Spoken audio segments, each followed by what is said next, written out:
我的祖國呢首歌個歌詞呢係好能夠觸動到我嘅內心。第一次聽呢首歌嘅時候，我又係流眼淚。雖然我自己係經歷咗一場咁嘅災難，我覺得都冇改變我對呢個國家嘅感情。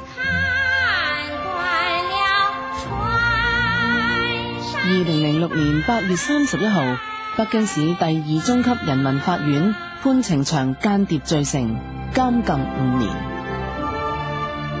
喺審我嘅過程之中呢，審訊人員都不斷攞呢個問題出嚟問我，佢成日問我話：你點解咁緊張中國要搞政治改革？咁我就同佢講，我話如果中國唔搞政治改革的話呢，佢不但冇法子完成鄧小平話建國100週年實現現代化嘅呢個目標，而且你中共冇法子解決你而家好多呢個權力腐蝕嘅問題。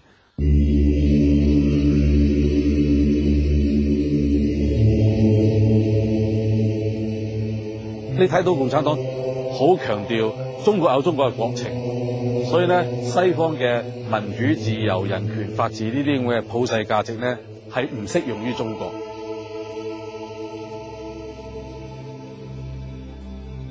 但係你回顧翻歷史，毛澤東喺中共革命嘅時候，亦都認同民主就係實現孫中山先生嘅三民主義，林肯嘅民有、民治、民享嘅原則，以及羅斯福總統嘅4大自由。沒有共產黨就沒有新中國，沒有共產黨就沒有新中國。共產黨喺延安時期，共產黨喺根據地曾經領導過人民群眾呢，係進行過1人1票嘅村選舉。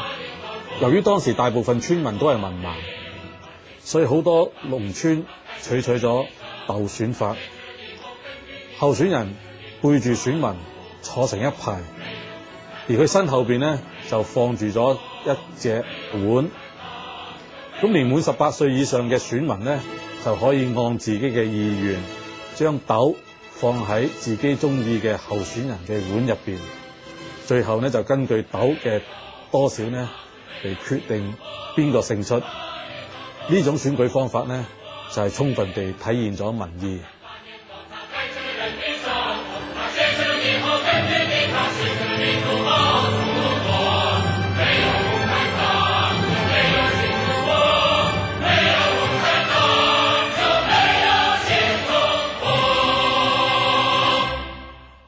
但係好可惜，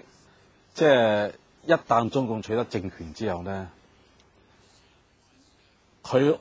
自己冇辦法擺脫一個規律，絕對嘅權力，絕對腐蝕。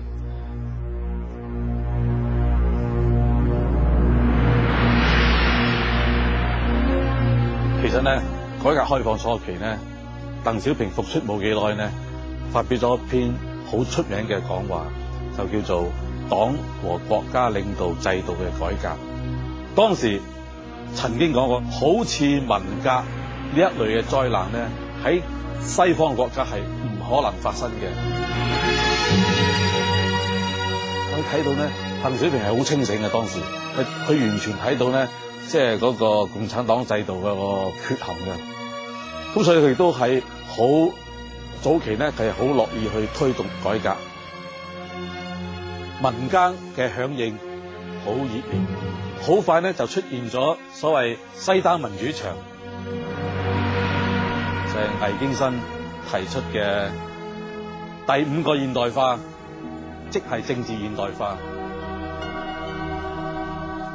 鄧小平好，魏京新好，都睇到呢個制度唔改，中國係冇現代化可言嘅。但係呢，嗰個方案就好唔同啦。魏京新在野嘅認為係讓人民去選擇由邊個黨嚟執政。當時鄧小平有權，所以佢去將重判魏京新呢個10幾年嘅有期徒刑。而正正因為西單民主牆嘅出現，使到共產黨感受到嚟自民間嘅挑戰，感受到即係佢嗰個專政地位有可能受到動搖，所以馬上由鄧小平開始出面宣布4項堅持，要堅持共產黨領導啦，堅持馬克思主義、列寧主義、毛澤東思想啦，堅持社會主義道路啦，堅持一黨專政，仲要將呢4個堅持寫咗去憲法嗰度。你邊個再提出話反對共產黨執政呢？就係等於你違憲。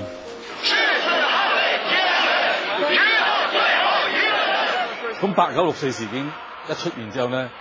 對於鄧小平嚟講好大嘅震動。佢睇到話原來政治改革唔可以提嘅，一提係會攞共產黨命嘅，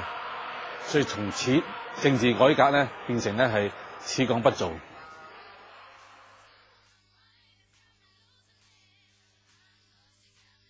我覺得中國嘅政治制度最核心嘅缺陷就係一黨專制、不受制約呢8個字。同志們辛苦啦！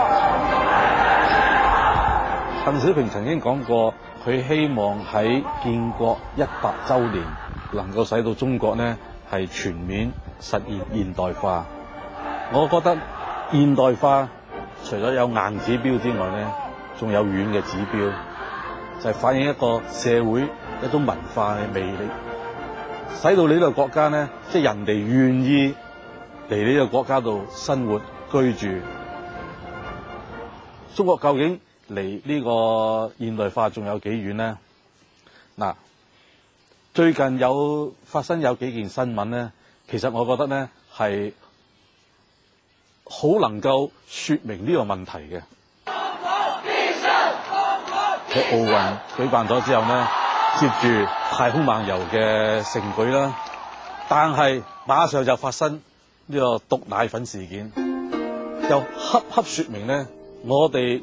完全係缺乏呢個軟實力可言。整個體制呢都係不利於制衡嘅，呢個正正就係過去30年嚟，此強調經濟改革，唔強調或者係故意迴避政治改革所造成嘅一個惡果。中國歷史上好多知識分子都有好相同嘅命運，就係話因言假禍。咁喺過去呢10幾年嚟，我嘅言論干犯咗好多人嘅利益，我相信呢個亦都係我今次出現問題嘅原因之一。國之興亡，匹夫有責。我覺得我更加有必要以我呢件事